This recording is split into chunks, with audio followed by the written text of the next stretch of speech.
مدد حاصل کرو کس سے؟ صبر سے اور نماز سے۔ ان اللہ مع الصابرین، جان لو کہ اللہ تعالیٰ صبر کرنے والوں کے ساتھ۔ اور سنیے اب یہ آیت اہم ترین ہے صبر کے موضوع پر۔ وَلَنَبْلُوَنَّكُمْ بِشَيْءٍ مِّنَ الْخَوْفِ وَالْجُوعِ وَنَقْصٍ مِّنَ الْأَمْوَالِ وَالْأَنفُسِ وَالثَّمَرَاتِ وَبَشِّرِ الصَّابِرِينَ۔ اور دیکھو ہم تمہیں آزمائیں گے، وَلَنَبْلُوَنَّكُمْ، ہم لازماً آزمائیں گے تمہیں، بِشَيْءٍ مِّنَ الْخَوْفِ، خوف کی کیفیت طاری کر کے، والجوع، بھوک، فقر اور فاقہ، ونقص من الاموال، مالی نقصان، والانفس، جانی نقصان، والثمرات، اور ثمرات، پھلوں اور میووں کا نقصان۔ میرے نزدیک یہاں پر ثمرات کا مفہوم ایک اور بھی ہے۔ ایک تو صاف تھا کھجور کی فصل تیار ہے، غزوہ تبوک جانے کا حکم مل گیا، کون اتارے گا؟ اور کھجور وقت پر اتری نہیں، برباد ہو جائے گی۔ یہ ہو رہا ہے نا میووں کا نقصان۔ اور میرے نزدیک یہاں یہ بھی ہے، بسا اوقات بہت سی محنتوں کا نتیجہ انسان دیکھتا ہے کہ ضائع چلا گیا، میں نے 10 سال محنت کی، حاصل کوئی نہیں نکلا۔ یہ ثمرات کیا ہیں؟ محنتیں، محنتوں کے ثمرات کا ضیاع۔ کوشش آپ نے کی، قسمت کی خوبی دیکھیے، ٹوٹی کہاں کمن، 2-4 ہاتھ جب کے لبے بام رہ گئے۔ Be prepared. ایک شاعر کے یہ اشعار ہیں، وہ کمیونسٹ تھا، میں نام بھی نہیں لیتا، لیکن یہ کہ یہ اسی انقلابی، چونکہ ان کا بھی ایک انقلابی نظریہ ہے، انقلابی عمل میں یہ سارے مراحل آتے ہیں۔ کوئی سیٹ بیک آیا، فرض کیجئے کوئی ناکامی ہو گئی، تو اپنے ساتھیوں کو دل بدھانے کے لیے یہ فصل امیدوں کی ہمدم اس بار بھی غارت جائے گی، سب محنت صبحوں شاموں کی اب کے بھی اکارت جائے گی۔ میرے نزدیک یہ ثمرات کا جو لفظ یہاں آیا ہے، وَنَقْصٍ مِّنَ الْأَمْوَالِ وَالْأَنفُسِ وَالثَّمَرَاتِ، سب محنت صبحوں شاموں کی اب کے بھی اکارت جائے گی۔ دھرتی کے کونوں کھدروں میں پھر اپنے لہو کی کھاد بھرو، پھر مٹی سینچو اشکوں سے، پھر اگلی رت کی فکر کرو، پھر اگلی رت کی فکر کرو، جب پھر ایک بار اجڑنا ہے۔ ایک فصل پکی تو بھر پایا، تب تک تو یہی کچھ کرنا ہے۔ ایک مقصد ہے سامنے، انقلاب برپا کرنا ہے۔ ایک کوشش ناکام ہو جائے کوئی پرواہ نہیں، نیکسٹ، پھر تیار رہو ناکامی کے لیے۔ ایسا نہ ہو جو انگریزی میں کہتے ہیں hope for the best but be prepared for the worst. ایسا نہ ہو کہ دوسری مرتبہ ناکام ہو کے بددل ہو جاؤ، تمہاری ہمتیں جواب دے جائیں، نہیں، پہلے سے تیار رہو کہ دوسری مرتبہ بھی ناکامی آئے تو آئے، لیکن جب تک کہ کامیابی حاصل نہیں ہوتی ہمیں یہ کام کیے چلے جائیں۔ صبر کا مادہ نہیں ہوگا تو آپ کام نہیں کر سکیں گے۔ اور اسی کا ایک دوسرا رخ ہے، جب آپ دعوت حق کے لیے کھڑے ہوں گے، پہلا قدم کیا آتا ہے؟ استہزاء، تمسخر، مذاق اڑانا، جس کی میں مثال اب دینا چاہتا ہوں محمد الرسول اللہ صلی اللہ علیہ وسلم کی شخصیت سے۔ دیکھیے ہم کیا اور ہماری بساط کیا، ہم کیا مبلغ ہوں گے، کیا داعی ہوں گے، ہمارے اپنے دامن پر داغ ہوتے ہیں، لیکن یہ کہ محمد الرسول اللہ کے دامن پر کوئی داغ تھا؟ ان کو تو سارے مکے والے الصادق الامین کہتے تھے، نہایت محبوب شخصیت تھے، ان کے لیے تو جا صادق، جا الامین، یہ الفاظ سننے میں آتے تھے، آنکھوں کا تارا۔ لیکن جب آپ نے دعوت اب شروع کی، اب قرآن مجید میں دیکھیے، کسی نے کہا مجنون ہو گئے، دماغ خراب ہو گیا، پاگل ہو گئے، اجی شاعر ہیں، کچھ شعر توڑ لیتے ہیں، ہم پر دھوس جماتے ہیں۔ کسی نے کہا ساحر ہے، کچھ جادو سیکھ لیا ہے۔ یہاں تک کہ ایسے بدبخت بھی پیدا ہوئے، قرآن میں ہے ساحر کذاب، سحر کرنے والا جادوگر نہایت جھوٹا۔ یہ الفاظ کہے جا رہے ہیں کس کی شان میں؟ محمد الرسول اللہ صلی اللہ علیہ وسلم۔ قرآن میں نقل کیا گیا، یا ایھا الذی نزل علیہ الذکر انک لمجنون۔ کبھی آپ نے اس کا ترجمہ سوچا؟ اے وہ شخص دیکھیے تصور کیجئے حضور جا رہے ہیں، تشریف لے جا رہے ہیں، کسی دعوت میں ہے، تبلیغ میں، یا ویسے ہی تشریف لے جا رہے ہیں، اور کوئی ایک جمگھٹا ہے لوگوں کا، ادھر سے فقرہ آتا ہے، تیر کی طرح لگتا ہے دل میں جا کر محمد کے صلی اللہ علیہ وسلم۔ اے وہ شخص جس کا یہ خیال ہے کہ اس پر کوئی ذکر نازل ہو رہا ہے، ہمارے خیال میں تو تمہارا دماغ خراب ہو گیا۔ یا ایھا الذی نزل علیہ الذکر انک لمجنون، کہا کہ نہیں کہا؟ اور یہ نہ سمجھیے کہ حضور صلی اللہ علیہ وسلم کے قلب مبارک کو تکلیف نہیں ہوتی تھی۔ میں قرآن سے ثابت کروں گا، میں کہیں کوئی کہانیاں بیان نہیں کرنا چاہتا۔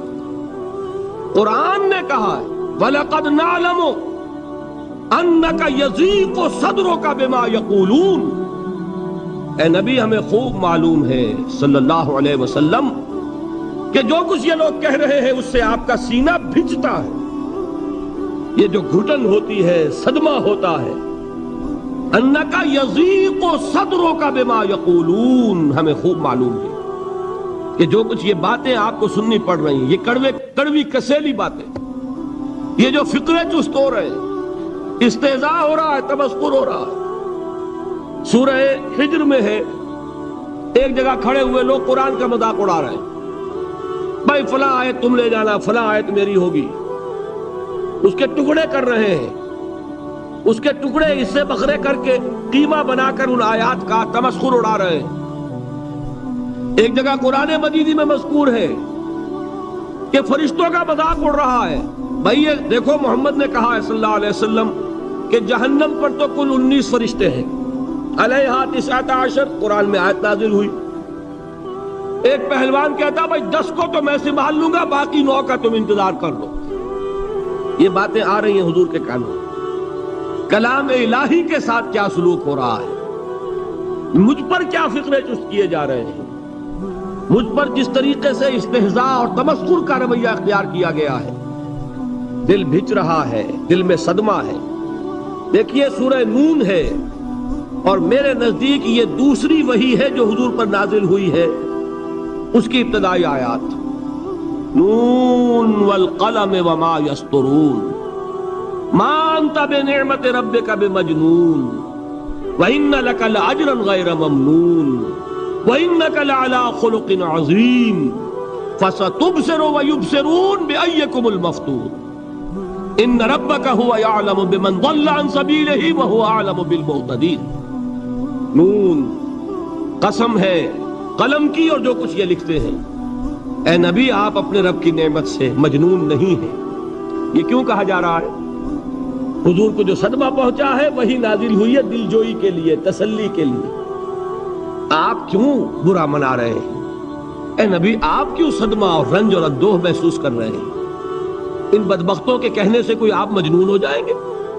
ما انت بنعمت ربک بمجنون وَإِنَّ لَكَ لَأَجْرًا غَيْرَ مَمْنُونَ، آپ کو جو یہ صبر کرنا پڑ رہا ہے، آپ کو جو یہ جھیلنا پڑ رہا ہے، اس کی وجہ سے آپ کو وہ اجر ملے گا جس کا سلسلہ کبھی منقطع نہیں ہوگا۔ وَإِنَّكَ لَعَلَىٰ خُلُقٍ عَظِيمٍ، اور اے نبی آپ تو خلق عظیم کے حامل ہیں۔ آپ کا اخلاق، آپ کا کردار، آپ کی سیرت، آپ کی شخصیت میں طہارت، نفاست، پاکیزگی، آج تک دنیا نے کوئی پاگل، کوئی مجنون ایسا بھی دیکھا؟ یہ ساری باتیں اللہ تعالیٰ حضور کی دلجوئی کے لیے فرما رہے ہیں۔ اس سے آپ اندازہ کیجئے کہ کتنا صدمہ ہوتا ہوگا۔ یہی ہے، اس ساری چیز کو جمع کیجئے تو یہ چیز کیا ہے؟ وَاصْبِرْ عَلَىٰ مَا يَقُولُونَ وَاهْجُرْهُمْ هَجْرًا جَمِيلًا، صبر کرو اے نبی، صبر کرو اے محمد صلی اللہ علیہ وسلم، جھیلو اور برداشت کرو اس پر جو یہ کہہ رہے ہیں۔ اچھی طرح نوٹ کیجئے یہ بات، ذرا سیرت ہی کا سمجھ لیجئے، آج ایک بیان ہو جائے گا۔ یوں سمجھیے جب حضور نے یہ کہا کہ مجھ پر وحی نازل ہوئی، فرشتے سے ملاقات ہوئی، تو اب وہ چہمے گوئیاں شروع ہو گئی، معلوم ہوتا دماغ خراب ہو گیا۔ دیکھیے ہم نہیں کہتے تھے یہ جا کے غار حرا میں بیٹھتے ہیں، کئی کے دن رہتے ہیں، بھوکے رہتے ہیں، وہ خشکی چڑھ گئی نا آخر۔ یہ جس طرح کی باتیں دنیا میں آج ہوتی ہیں اسی طریقہ کی باتیں ہوتی تھیں۔ عتبہ ابن ربیعہ ایک مرتبہ آتا ہے، کیونکہ قریش کے بڑے لوگوں میں سے تھا، تو قریب آ کر بڑی اپنائیت کے ساتھ، بڑی شفقت کے ساتھ، بڑے بزرگانہ انداز میں کہتا ہے بھتیجے، حضور سے، بھتیجے اگر واقعی کسی بدروح کا سایہ ہو گیا ہے تم پر، وہ آسیب آ گیا ہے تو مجھے بتا دو، میرے بہت سے عاملوں سے تعلقات ہیں، میں کسی کو بلا کر یہ تمہاری بدروح دور کر دوں گا۔ اب آپ سوچئے کیا بیتی ہوگی حضور کے دل پر۔ یہ وہ کیفیات ہیں، اور یہ نوٹ کر لیجئے 4 برس تک یہی شکل رہی ہے۔ مخالفت اسی نوع سے ہوئی ہے جس کو کہتے ہیں فزیکل پرسیکیوشن، جسمانی تشدد، وہ پہلے 4 سال نہیں ہوا۔ اس کی وجہ کیا ہے کہ در حقیقت جب بھی کبھی کوئی ایسی دعوت اٹھتی ہے، اب مجھے اجازت دیجئے میں ایک لفظ انقلاب یہاں استعمال کر لوں، انقلابی دعوت۔ کل میں نے کہا تھا نا، ایک ہوتی ہے خالص مذہبی تبلیغ، ایک ہوتی ہے انقلابی تبلیغ۔ مذہبی تبلیغ کی سب سے بڑی مثال عیسائیت کی تبلیغ، اور انقلابی تبلیغ کی سب سے بڑی مثال اشتراکی تبلیغ۔ میں باہر سے مثالیں دے رہا ہوں، اندر سے نہیں دینا چاہتا۔ آگے یہ کہ یہ قدر گفتیں، باقی فکر کن۔ آگے انسان اپنی عقل سے کام لے، سوچے، غور و فکر کرے۔ تو یہ انقلابی تبلیغ تھی محمد الرسول اللہ صلی اللہ علیہ وسلم۔ اور انقلابی تبلیغ کے اندر یہ بات جان لیجئے کہ پہلا رد عمل جو ہوتا ہے معاشرے کا، وہ یہ ہوتا ہے کہ کوئی ایسی بات گھبرانے کی نہیں ہے، ایک آدمی کا دماغ خراب ہو گیا ہے اور کچھ سر پھرے قسم کے چند نوجوان اس کے ساتھ ہیں، ایسی کیا بات ہے گھبرانے کی؟ مشت خاک ہے، بس ان کو چٹکیوں میں اڑاؤ۔ جو چٹکیوں میں اڑانا کہلاتا ہے نا، اسی کو قرآن مجید میں ایک اور جگہ کہا گیا ہے، یریدون لیطفئوا نور اللہ بافواہہم، یہ چاہتے ہیں کہ اللہ کے نور کو اپنے منہ سے بجھا دیں، پھونکے مار کے ہی بس۔ تو پہلا رد عمل جو ہوتا ہے ایک نظام کا، ایک کسی انقلابی دعوت کے خلاف، وہ رد عمل ہوتا ہے استہزاء، تمسخر، مذاق کرو، ان کو جس کو آپ انگریزی میں کہتے ہیں ڈی مورلائز کر دو، ان کی ہمتیں جو ہے وہ ٹوٹ جائیں، ان کو اس طریقے سے، اسی کا نام ہے آج کل کی اصطلاح میں کیریکٹر اسیسینیشن، ان کی شخصیتیں جو ہیں ان کو داغدار کر دو، ان کا اعتبار ختم کر دو، ان کا استہزاء کرو، تمسخر کرو۔ اور یہ میں آپ سے عرض کر رہا ہوں اس وقت ایک گونا فخر کے ساتھ اور اللہ تعالیٰ کا شکر ادا کرتے ہوئے کہ میں نے جو کام بھی کیا ہے اس وقت پاکستان میں، آپ نے اخبارات میں دیکھا ہوگا، بڑا دقیانوسی مولوی ہے، بیگمات کا رد عمل جو ہوا وہ آپ کے علم میں ہوگا، بڑے جو یہ جدید ہمارے روشن خیال قسم کے جو صحافی ہیں، اگر کہیں آپ نے پڑھا ہو جس طرح استہزاء ہوا ہے، جس طرح مذاق اڑایا گیا ہے، جو الفاظ استعمال کیے گئے ہیں، وہ میرے نزدیک بہت بڑی سند ہے جو اللہ کے ہاں جا کر پیش کروں گا کہ اللہ تیرے دین کے لیے۔ میں نے اپنے گھر سے کوئی بات نہیں کہی، میں نے جو بات کہی وہ جو شریعت محمدی کی بات ہے وہ کہی۔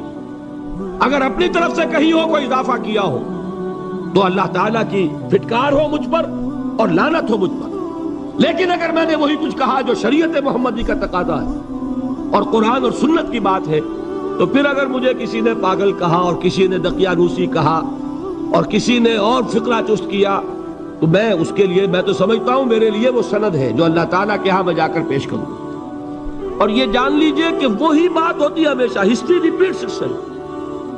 وہ بات کریں گے جو حضور نے کی تھی، وہی رد عمل سامنے آئے گا جو اس وقت آیا۔ اس لیے کہ یہ تو جو انسانی مزاج ہے وہ نہیں بدلا، معاشرے کا انداز نہیں بدلا، وہ جو کام ہوگا اس کا رد عمل ابتدائی وہی ہوگا۔ اور اس میں در حقیقت امتحان ہوتا ہے صبر کا۔ کیا دل شکستہ ہو کر بیٹھ رہے گا انسان؟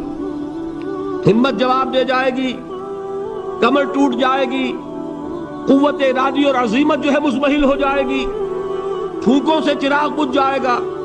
یہ جو میں نے آیت آپ کو سنائی تھی اس کا بڑی خوبصورت کے ساتھ ترجمہ کیا ہے مولانا ظفر علی خان نے کہ نور خدا ہے کفر کی حرکت پہ خندہ زن، پھونکوں سے یہ چراغ بجھایا نہ جائے گا۔ یریدون لیطفئوا نور اللہ بافواہہم واللہ متم نورہ ولو کرہ الکافرون، یہ چاہتے ہیں کہ اپنے منہ کی پھونکوں سے اللہ کے نور کو بجھا دیں، حالانکہ اللہ تعالیٰ تو اپنے نور کا اتمام فرما کر رہے گا، خواہ ان کافروں کو کتنا ہی ناگوار ہو۔ اس کی ترجمانی ہے نور خدا ہے کفر کی حرکت پہ خنددن، پھونکوں سے یہ چراغ بجھایا نہ جائے گا۔ بہرحال اس مرحلے پر میں نے آپ کو 2 صبر بتائے۔ صبر کس چیز سے؟ اپنا کیریئر دنیاوی جو بھی آپ حاصل کر سکتے تھے۔ ذہین آدمی ذہانت لگائے گا تو دین کی دعوت دے گا ایٹ دی انٹلیکچوئل لیول، اور یہ بات جان لیجئے کہ یہ چیز دنیا میں کسی کمائی کا ذریعہ نہیں بن سکتی، اسے قربانی دینی پڑے گی کیریئر کی، اپنے مفادات کی، تب کام کر سکے گا۔ عام آدمی وقت لگائے گا، صلاحیتیں صرف کرے گا، اپنی وہی اس وقت سے اور توانائی سے پیسہ بنا سکتا تھا۔ آج کل تو آپ کو معلوم ہے کہ بڑی سادی ہو گئی ہے یہ حساب کتاب کی بات، بہت سادہ۔ ایک انسکلڈ لیبرر کا 1 گھنٹہ برابر ہے اتنے روپے کے، ایک سکلڈ لیبرر کا 1 گھنٹہ برابر ہے اتنے روپے کے۔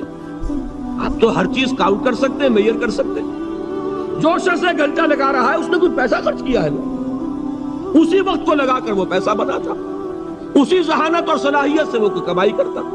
ادھر لگایا تو وہ جو کمی ہو رہی ہے اس کو برداشت کرنا، اس کو جھیلنا اور خوش دلی سے برداشت کرنا، یہ سمجھنا کہ در حقیقت یہ سب کچھ کیا ہے کہ اللہ تعالیٰ کے ہاں اس کا اجر و ثواب ملے گا۔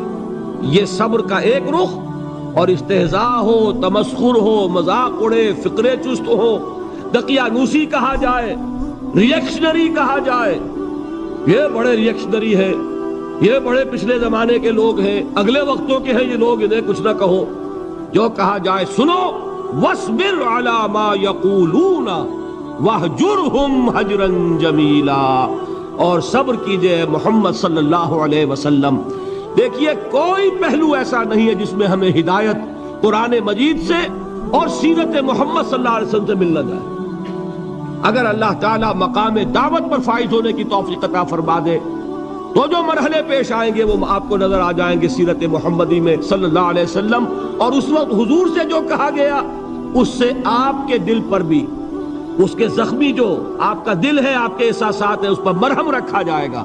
وَلَقَدْ نَعْلَمُ أَنَّكَ يَضِيقُ صَدْرُكَ بِمَا يَقُولُونَ، ہمیں خوب معلوم ہے کہ جو کچھ آج تمہیں سننا پڑ رہا ہے اس سے تمہارا سینہ بھجتا ہے، تمہیں رنج اور صدمہ ہوتا ہے، لیکن وَاصْبِرْ عَلَى مَا يَقُولُونَ، جو کچھ یہ کہہ رہے ہیں اس پر صبر کیجئے، اس کو جھیلیے اور برداشت کیجئے۔ کہ عادت پڑے گی، پھر معاشرے کی درستی کے لیے ضروری ہے کہ بدلا ہو۔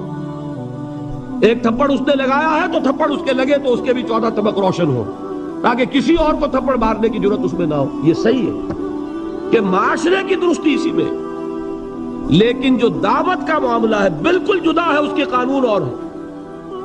حضرت مسیح کے الفاظ کیا تھے یا نہیں، بہرحال انجیل میں یہ ہے، اور میں جو بات عرض کر رہا ہوں وہ یہ ہے کہ وہ بالکل صحیح ہے۔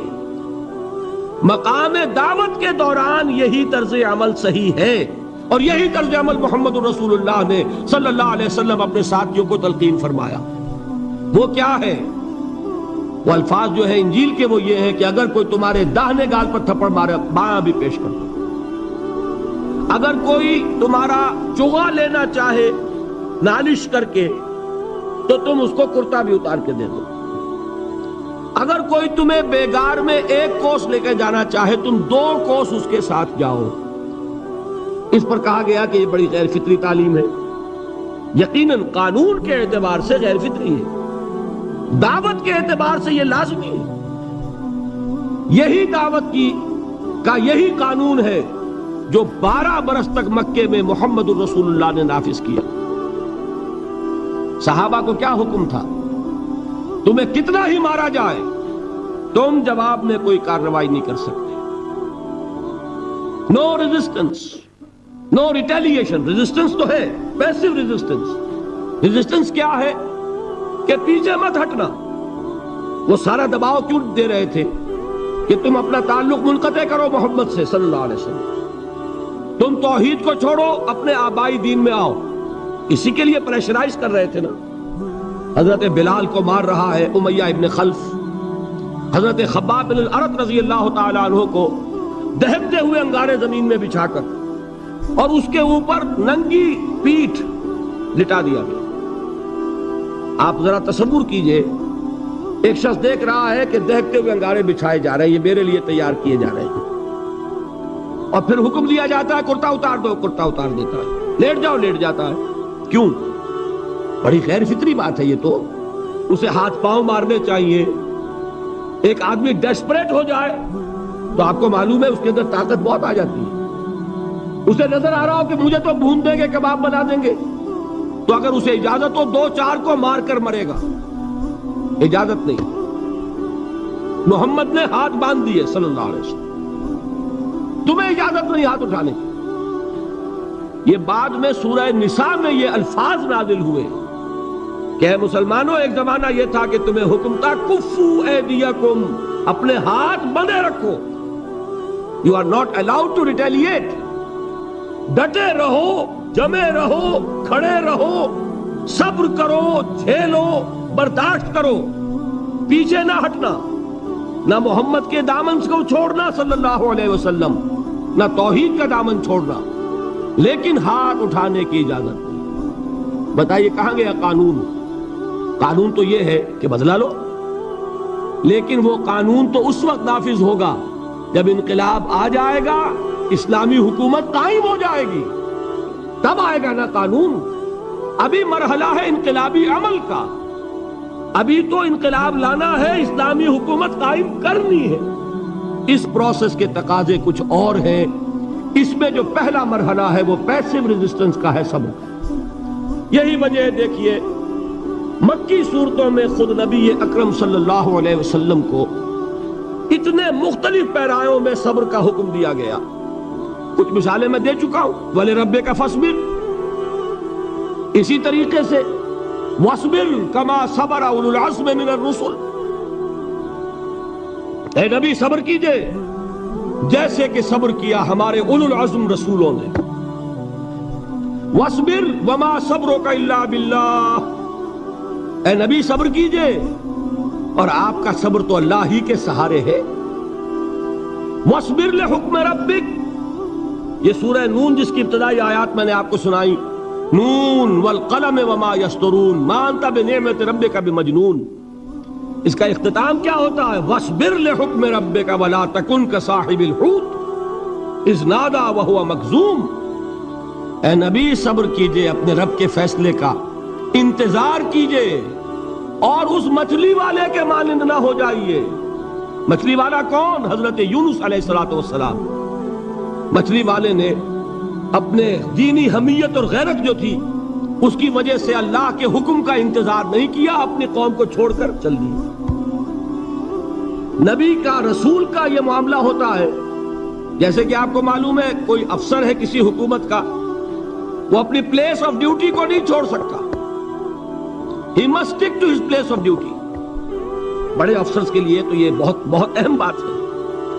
تو اے رسول، جہاں آپ کو ہم نے تعینات کیا ہے آپ وہاں سے ہل نہیں سکتے کہ ذرا مخالفت ہوئی، لوگوں نے فقرے تست کیے اور آپ کہیں اور چل دیے، دفع ہوئیے، یہ بات نہیں سننا چاہتے، میں کسی اور کو سناؤں گا، ہو سکتا ہے نا؟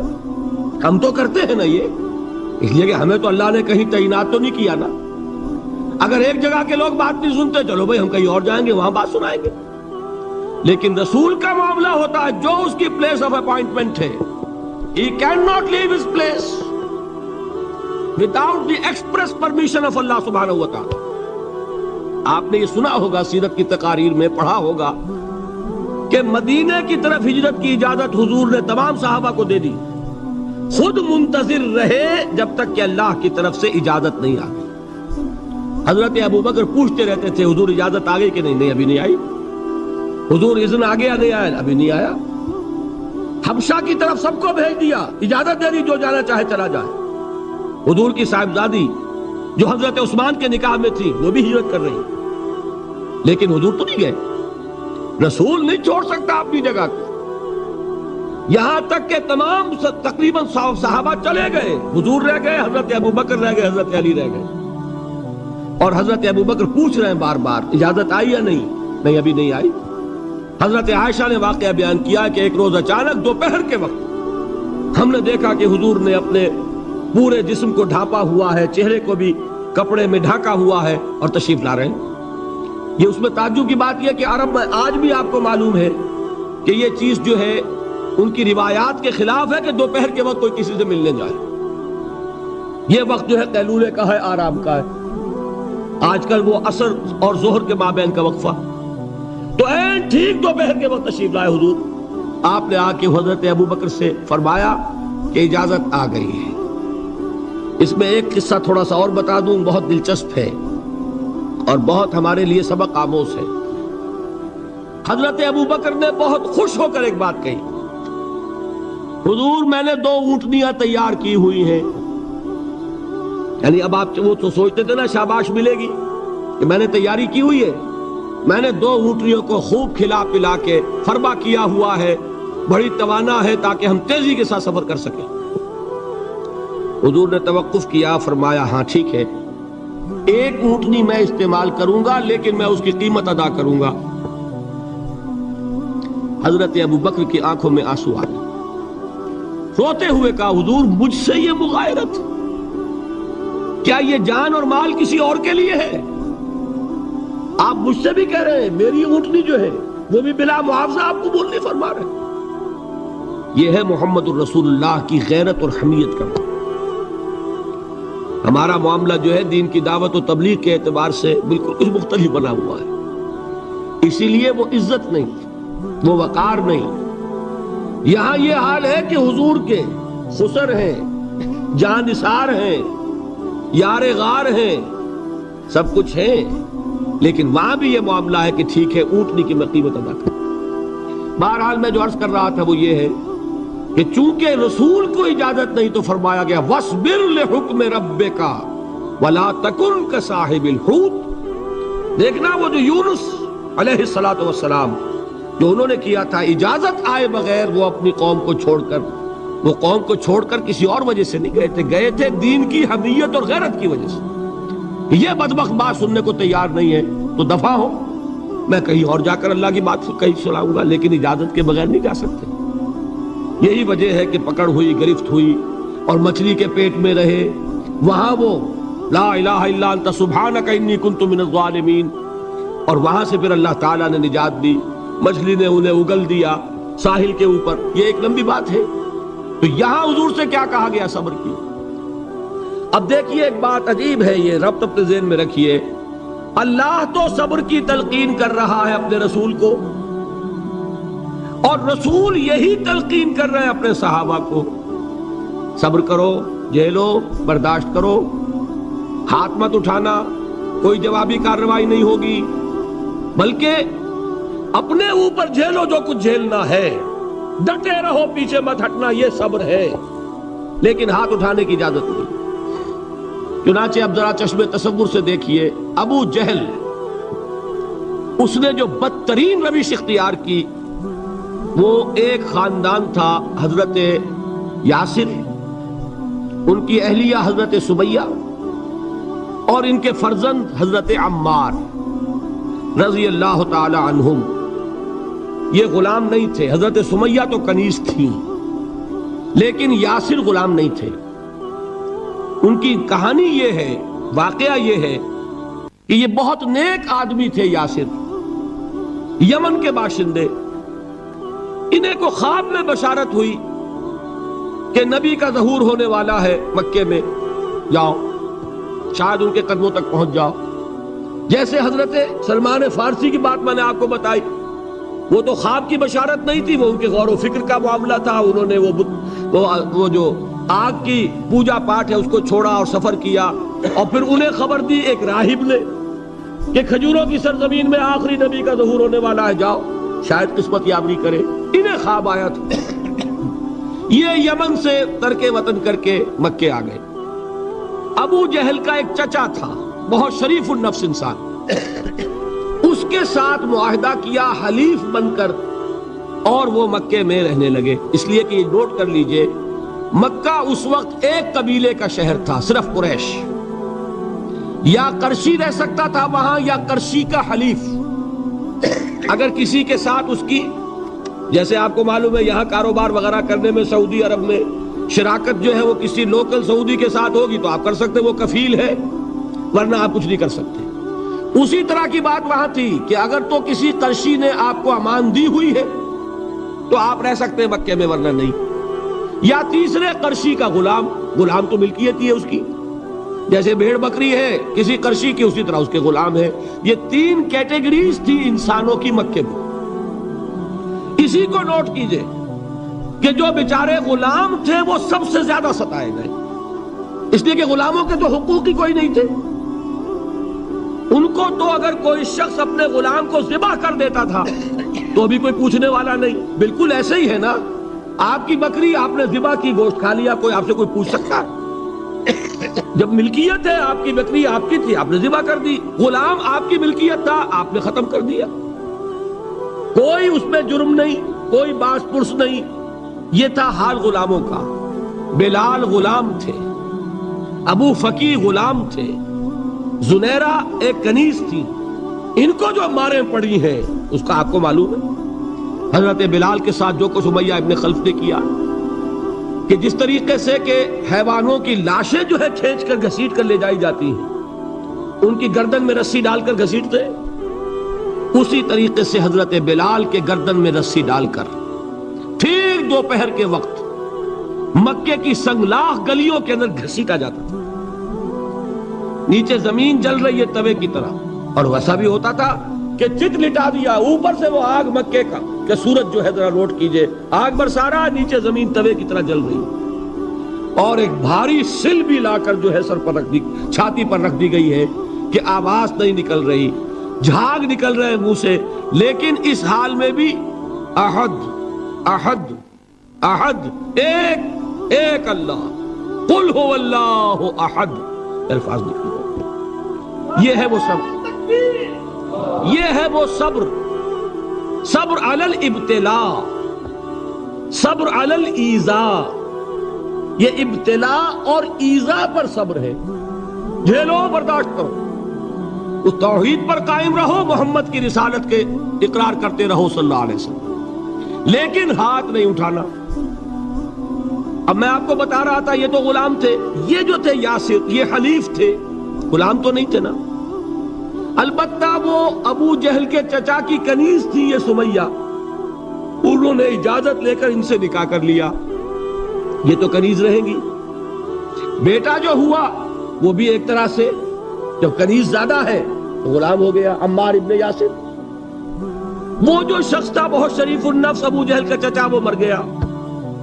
اب ابو جہل جو ہے اس خاندان کا سربراہ ہے، لہذا یہ تینوں جو افراد ہیں وہ اس کے رحم و کرم پر ہے. یاسر کو بھی پروٹیکشن اگر ہے تو ابو جہل کی ہے، ابو جہل جو چاہے کرے، اور سمیہ تو کنیز ہے ہی، اس کا تو کوئی حق ہے ہی نہیں، جو چاہے کرے. اور عمار ان دونوں کا بیٹا ہے، لہذا بدترین معاملہ کیا ابو جہل نے ان 3 افراد کے ساتھ. حضرت سمیہ کے ساتھ جو کچھ کیا گیا ہے آپ اس کا تصور نہیں کر سکتے. بالآخر جو شہید کیا ہے حضرت سمیہ کو، ایذائیں دے دے کے، سسکا سسکا کے، ان کے جسم کے نازک حصوں کو جلا کے، داغ دے کر. کہتا کیا تھا؟ ایک دفعہ کہہ دو کہ میرا جو یہ بت ہے یہ بھی الہ ہے، مان لو، میں چھوڑ دوں گا. تنگ آ گیا، کسی طریقے سے ایک دفعہ کہہ دو پھر میں چھوڑ دوں گا. لیکن یہ میاں بیوی حضرت یاسر اور حضرت سمیہ رضی اللہ تعالی عنہما، یہ ہے ثبات، یہ ہے صبر، یہ ہے استقلال. ایک مرتبہ بھی کہنے کے لیے تیار نہیں، جو چاہو کر لو، اب ہم تو اس سے پیچھے نہیں ہٹے. تنگ آ کر اس نے حضرت سمیہ کی تو شرمگاہ میں برچھا مارا اور شہید کیا.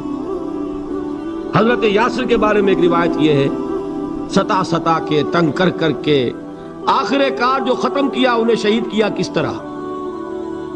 4 سانڈ اونٹ جوان، ان سے رسے باندھے، ایک رسے سے ایک بازو باندھا، دوسرے سے دوسرا بازو باندھا، تیسرے سے ایک ٹانگ باندھی، چوتھے سے دوسری ٹانگ باندھی، اور چاروں کو دوڑایا ہے کہ جسم کے برخے ہوں گے. اس حال میں کیا ہو رہا تھا وہ میں بتا رہا ہوں کہ اللہ تو تاکید کر رہا ہے اپنے نبی کو، اصبر وَلِرَبِّكَ فَاصْبِرْ وَاصْبِرْ عَلَى مَا يَقُولُونَ وَاصْبِرْ وَمَا صَبْرُكَ إِلَّا بِاللَّهِ وَاصْبِرْ لِحُكْمِ رَبِّكَ وَلَا تَكُنْ كَصَاحِبِ الْحُوتِ. اس وقت سامنے سے حضور گزرتے تھے جبکہ آل یاسر کے ساتھ یہ معاملہ ہو رہا ہے. کیا فرماتے تھے؟ اصبروا یا آل یاسر فإن موعدکم الجنہ. اے یاسر کے گھر والوں صبر کرو، جھیلو، اس لیے کہ تمہارے وعدے کی جگہ جنت ہے. اللہ تعالیٰ ادھر آنکھ بند ہوگی ادھر جنت میں تمہارا داخلہ ہو جائے گا. یہ ہے تواصوا بالصبر والعصر ان الانسان لفی خسر. یہ تواصوا بالصبر پر کون عمل کر رہا ہے؟ محمد الرسول اللہ صلی اللہ علیہ وسلم. اس میں بھی ایک بات ہے، وہ بھی سمجھ لیجئے، دین میں جہاں عظیمت ہے رخصت کا پہلو بھی ہے. یہ جو نوجوان تھے، یہ بوڑھے والدین کا تو وہ مقام ہے، یہ رتبہ بلند ملا جس کو مل گیا. ہر مدعی کے واسطے دار و رسم کہاں؟ حضرت سمیہ اور حضرت یاسر. نوٹ کیجئے، میں ایک اعتبار سے کہا کرتا ہوں، سید الشہداء یہ بنے کہ نہیں بنے، ان کو جو فوقیت حاصل ہوئی، الفضل للمتقدمین، سب سے پہلی جان دینے والی یہ خاتون اور سب سے پہلی جان دینے والا اللہ کے لیے، توحید کے لیے، محمد کی رسالت کے لیے صلی اللہ علیہ وسلم. دے تو بھی محمد کی صداقت کی گواہی. یہ صداقت کی گواہی دیتے ہوئے انہوں نے اپنی جانیں دے دی. لیکن جو نوجوان عمار ہے اس نے رخصت کی راہ اختیار کی. جھیلا نہیں گیا، برداشت نہیں ہو سکا. ایک مرتبہ کلمہ کفر زبان سے نکال دیا، ابو جہل نے چھوڑ دیا. لیکن اب پشیمانی طاری ہوئی ہے، میں کیا کر بیٹھا. اس کے بعد انہوں نے اپنے آپ کو ایک ستون سے باندھ لیا کہ حضور ہی آ کر مجھے اگر یہاں سے کھولیں گے تو میں کھلوں گا، ورنہ میں یہی اپنے آپ کو ہلاک کر دوں گا، مجھ سے کیا ہو گیا. حضور خود تشریف لائے، دست مبارک سے کھولا، کہا کہ یہ بھی دین میں اجازت ہے، کلمہ کفر کہہ کر جان بچا لینے کی اجازت ہے.